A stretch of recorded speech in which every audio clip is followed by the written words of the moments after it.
À Paul-Éric Kingé, homme politique bien connu de la sphère camerounaise. Il était le maire de Ndjombe-Penja. Il est passé par plusieurs péripéties dans la vie. On le sait, Paul-Éric Kingé était remarqué de par son caractère et sa forte personnalité. Et on l'a appris à la surprise générale que l'homme s'en est allé ce matin. Il était 1h des informations que nous avons du côté de Douala. On le disait malade ou on annonce avoir été malade pendant quelques jours. Je vous retourne d'abord vers vous, Bruno Bidjan. Nous l'avons dit, Paul-Éric Kingé, un homme politique accompli, aimait-il souvent lui-même à se présenter, et beaucoup également étaient d'accord avec lui. Aujourd'hui qui s'en va, c'est un gros vide quand même dans la scène ou dans la sphère politique au Cameroun. Tout d'abord, je voulais dire que j'espère que je ne veux pas être foudroyé par le marabout en question. Parce que j'ai beaucoup de messages de football. Dieu merci, je suis protégé par le Seigneur. Donc, alors, ils pourront rien. Pour revenir à des choses un peu plus sérieuses et tristes, tout d'abord, je voulais m'incliner devant la mémoire de Paul-Éric Kingé. Je voulais également adresser mes condoléances les plus attristées à sa famille ainsi qu'à son parti politique, le MCPN, le mouvement camerounais pour le patriotisme, je crois. Le mouvement patriotique national camerounais. D'ailleurs, c'est à travers ce mouvement qu'il a été porté à la tête de la commune de Ndjombe-Penja après avoir brisé son alliance avec le MRC. Vous savez qu'il était le directeur de campagne du professeur Maurice Kamto lors de l'élection présidentielle de 2018. Eh bien, si on ne le dit pas, c'est qu'on est hypocrite, Mathieu Ekon, pour nous autres qui avions eu le privilège de fréquenter quelquefois Paul-Éric Kingé lors de son vécu. Tout d'abord, c'était un homme très calme. Très calme. Il vous parlait avec beaucoup de tact, avec beaucoup de sérieux. D'ailleurs, c'est ainsi qu'il prenait tout le monde. Et puis, il vous disait toujours qu'il faut croire à son pays. Peu importe ce qui se passe, il faut toujours croire à son pays. Mais je retiens surtout de lui l'image d'un homme politique engagé. On a vu un jusqu'au-boutiste lorsqu'il était dans les rangs du mouvement pour la renaissance du Cameroun. On sait tout ce qui s'est passé pendant la période de l'élection présidentielle. On a vu ses déclarations, on a vu ses positions politiques et on a compris que c'était un monsieur, lorsqu'il s'engageait quelque part, c'était sans limite. Et ce type d'hommes politiques au Cameroun sont un peu rares aujourd'hui, c'est-à-dire des gens qui peuvent avoir une position de façon constante pendant qu'ils militent dans un parti politique. À la sortie de prison, il décide de briser donc son alliance pour repartir à la conquête de la mairie de Ndjombe-Penja, d'ailleurs, qui va remporter avec un grand succès parce que à Ndjombe-Penja, Paul-Éric Kingé est considéré pratiquement comme un demi-dieu. C'est un homme qui est aimé là-bas, c'est un homme qui est respecté parce qu'il a apporté beaucoup à cette commune. Donc aujourd'hui, nous pleurons un grand homme qui s'en va, malheureusement, qui nous a quittés de façon brutale. Parce que beaucoup savaient qu'il était hospitalisé à l'hôpital, mais pas pour des raisons qui pouvaient l'amener jusqu'à la mort. Aujourd'hui, c'est arrivé. Véritablement, c'est un choc pour le Cameroun. C'est un choc pour la politique camerounaise. Mais surtout, ce que je vais regretter, et je sors par là, Mathieu Ekon, c'est que j'ai lu des messages depuis ce matin. Des gens qui sont dans une espèce de célébration parce que Paul-Éric Kingé est décédé et parce qu'il n'était plus du même bord politique. Je me suis posé la question, mais mon Dieu, on est dans quel pays où les gens n'ont même plus le respect pour le mort? Mathieu Ekon, comment on peut se réjouir du fait que quelqu'un est décédé et qu'il n'était pas forcément d'accord avec vous sur le plan politique, jusqu'où les gens veulent nous amener pour des affaires politiques? Vous êtes sûr que le président de votre parti politique n'était plus en contact avec Paul-Éric Kingé? Mais faisons très attention. Ces hommes qui sont opposés dans des partis politiques, ce qu'ils font dans la nuit lorsqu'ils se retrouvent, ce sont de très grands amis. Que la politique ne nous amène pas à réagir, à croire que nous fonctionnons de façon où vraiment c'est jusqu'à la mort, jusqu'à la dernière goutte de sang. Non. Ces hommes politiques, que nous suivons au quotidien font la politique en journée, sont opposés, mais la nuit, lorsqu'ils se retrouvent, ce sont de très grands amis parfois qui se moquent de vous. Très bien.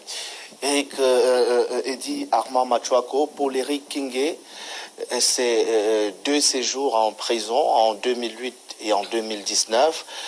C'est 2 mandats comme maire également de Njombe Penja. C'est un gros parcours politique, une alliance avec le MRC. Bruno peut regretter quelques dérapages à l'encontre de sa mémoire ce matin, mais c'est également un homme qui était fortement attaché et qui savait défendre ses convictions. Vous savez, Mathieu Ekong, il y a 3 catégories d'hommes politiques.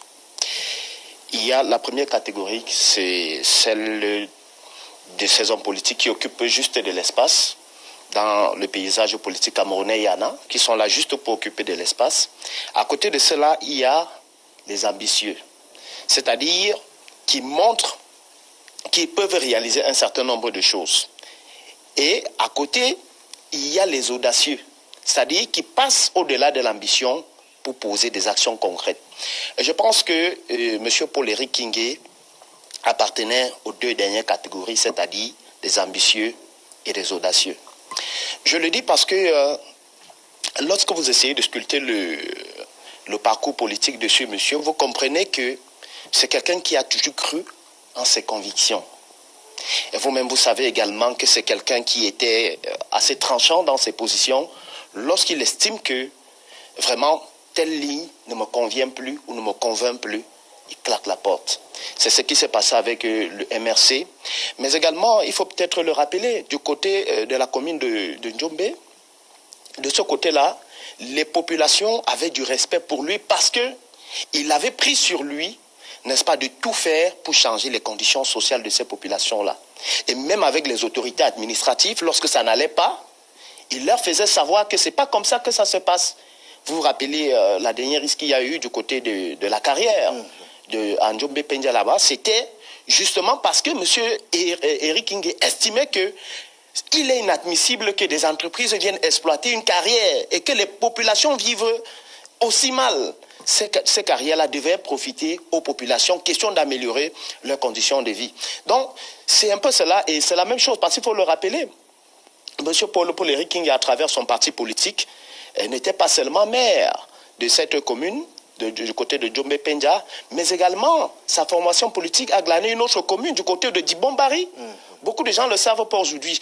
Donc en fait, lorsque on a quelqu'un de cette trempe qui disparaît, moi particulièrement j'ai été très peiné pour la simple raison que j'aurais bien voulu voir ce que M. Paul-Éric Kingé allait proposer aux prochaines élections présidentielles. Parce qu'il faut déjà le rappeler, lorsque vous avez déjà quand même glaner quelques communes, ça montre que vous avez de véritables ambitions.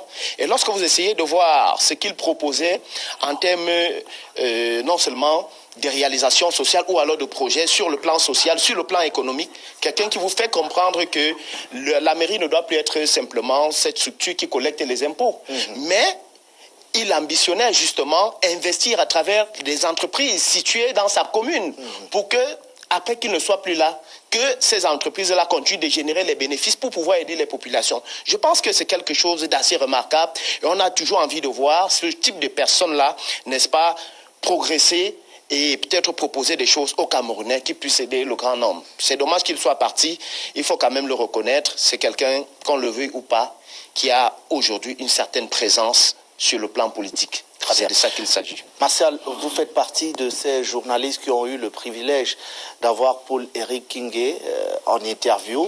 Je pense à cette émission, même dans ce studio où vous avez échangé avec l'homme. Qu'est-ce que vous avez retenu de cette expérience et peut-être de ce que vous avez souvent observé de Paul-Éric Kingé avant? J'ai retenu de lui, voilà, ce jour-là, en image en studio. J'ai retenu de lui qu'il il m'a confié, particulièrement à moi, après l'émission, ce qu'il n'a jamais voulu dire aux médias, quand il disait toujours, si M. Kamto continue, je vais parler. Et ce jour-là, parce que nous sommes allés, on allait partager un repas dans un restaurant UP de Yaoundé, et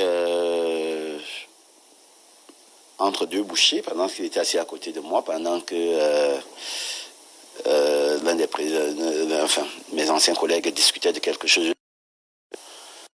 Or, moi, qu'est-ce que tu es toujours en train de dire à la télé? Si M. Kamto s'amuse, je vais parler. Et il me l'a confié. Je le sais.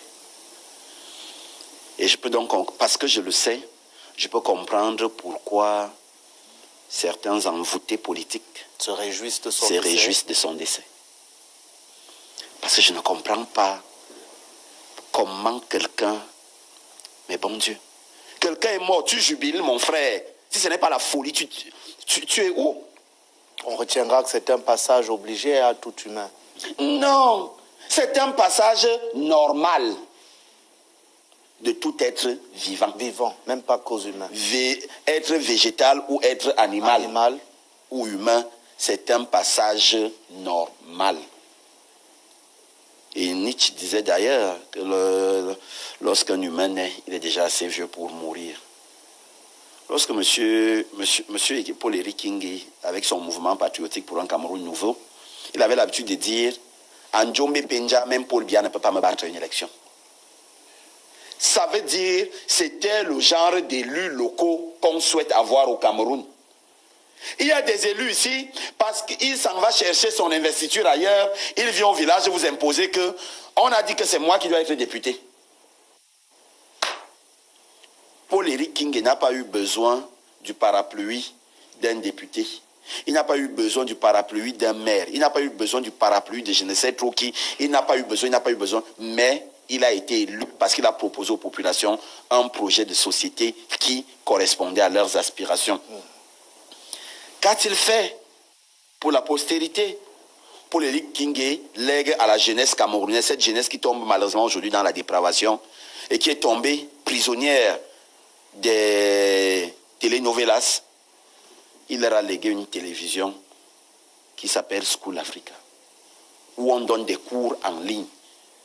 J'ai pris la peine de souvent regarder cette télévision de temps en temps avec mes enfants. Je leur ai dit, ben, regardez. Même les mathématiques, la physique, la chimie, on vous explique, on vous donne des exercices et vous corrigez à l'instant. Il faut le reconnaître. Paul-Éric Kinge, c'est celui-là qui aspirait donner aux uns et aux autres, du côté de Djombe Penja, ce qu'il leur est dû de droit. C'est un homme qui, je vais le dire aujourd'hui, va percer cet abcès-là.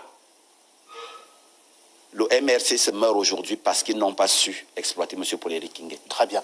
Bruno Bidjan, grosse perte pour le MRC, semble dire Martial, mais au regard de la relation qui a souvent été celle de Paul-Éric Kinge à sa commune, et qui le lui rend bien, cet amour qu'on a pu déceler en l'homme pour son arrondissement, on dira ce matin, et les images peuvent en témoigner encore, que c'est une grosse perte pour la ville de Penja. C'est une très grosse perte et je crois que depuis ce matin, les images que nous avons reçues de la ville de Penja, d'ailleurs, à partir de 12h, vous aurez les premières images, les premiers témoignages également avec nos envoyés spéciaux qui sont déjà là-bas sur place, Christian Elundu, qui est là-bas pour suivre de près cette actualité. Vous avez vu la mobilisation des populations au domicile de Paul-Éric Kinge depuis la nuit jusqu'à présent. Vous savez qu'on ramenait son corps à Djombe jusqu'à ce que le gouverneur appelle pour que le corps fasse demi-tour pour repartir à Douala. Là maintenant il est à la morgue. Je crois que les obsèques sont prévues pour jeudi prochain. Si mes sources sont exactes, je rappelle que ce n'est pas encore officiel, mais on peut le dire. Donc on comprend que c'est un homme qui était attaché, comme Martial l'a dit, à ses populations, qui n'a bataillé que pour ses populations, qui a voulu que toute la richesse que regorge sa commune, que la population puisse en bénéficier de façon équitable. Ça, c'est très rare de voir un homme politique engagé. Et je crois qu'il a raison. Même Paul Biya ne pourra pas le battre parce que c'est son territoire. Et c'est ce qu'on recommande aujourd'hui à nos maires, à nos hommes politiques, de rester attachés à leurs convictions. Et dit Armand Machuako, Paul-Éric Kinge, toute une vie au service de la politique, mais également toute une vie au service de Djombe Penja. Oui, moi je suis très embêté parce que maintenant qu'il a rendu l'âme, je me pose bien la question de savoir, parce qu'au sein du MPNC, c'était Paul-Éric Kinge qu'on voyait. qui, maintenant, au sein de cette formation politique, va pouvoir porter ce parti de manière à valoriser davantage les idées, la conviction, n'est-ce pas, du président de ce parti politique. On dit il a toujours su faire la chose telle qu'il avait toujours eu